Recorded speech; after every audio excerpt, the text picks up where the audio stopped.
I assume most of y'all are familiar with the Brothers Grimm fairy tales. You know, the ones where Disney got a lot of their inspiration from. Well, in case you aren't, the Brothers Grimm fairy tales are. Why'd you do that shit? The Brothers Grimm fairy. That's how a man does his hand. The Brothers Grimm fairy tales are not as happy-go-lucky, no singing, very dark. But Disney made their own, and they keep remaking them, the old classics. I'm personally waiting for whenever they get around to making the Sleeping Beauty, because I want to see the Brothers Grimm version where she's been asleep for 100 fucking years.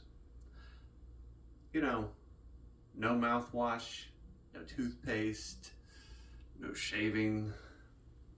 Yeah, that entire room of hers is more tangled than Rapunzel's fucking snatch. You know, just a century of unkempt leg hair, pubic hair, every kind of fucking hair is just been growing out of this room to the point that it's just a door of hair.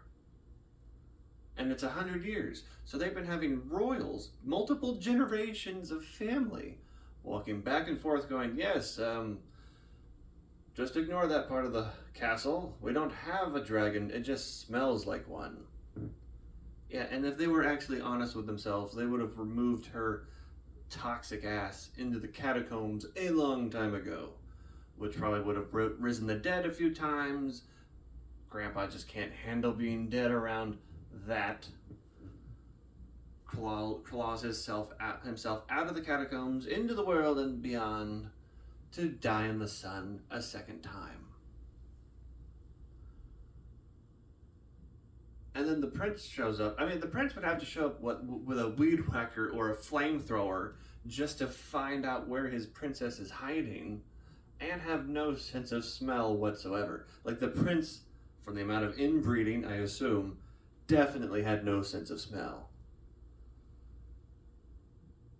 Or he just used the world's first gas mask, 500 layers of cloth, and tried to make his way into the princess's keep. I mean, I swear the only way that would be possible is if the fairies had been defumigating that room with like just gallons of perfume through bug sprays because they just can't get close enough without dying of fright. And I would think that the prince wouldn't need the sword, by the way. He wouldn't need the magic sword to kill the dragon. No. He would just need a gurney, like a Hannibal Lecter gurney, and just wheels Aurora's ass out to the dragon, points her disgusting face towards her, and just waits for her to go, then gets a fan and shoots that fumigated plague smog into the dragon's face, and then kills her immediately. And then wheels her ass right back into the catacombs where she fucking belongs. Closes that gate up like she's Jesus. Just a giant rock. And it would seal it, sealed shut. I mean, that's what they did with fucking Snow White. She was dead. Sleep dead. It was sleep droth dead. Yeah, in a fucking vacuum sealed container. But at least she had the decency to, keep it shut in. Although you would think the glass would have fogged up at a certain point. Like, no, she's just very closely dead. Did you know that the prince actually wanted to collect her ass and just keep her on display? You don't know that? It wasn't True Love's fucking kiss. No. He wanted to put her in storage and go, look, it's my custom first edition Snow White doll. And the only reason she woke up is because they knocked the case and the apple came out.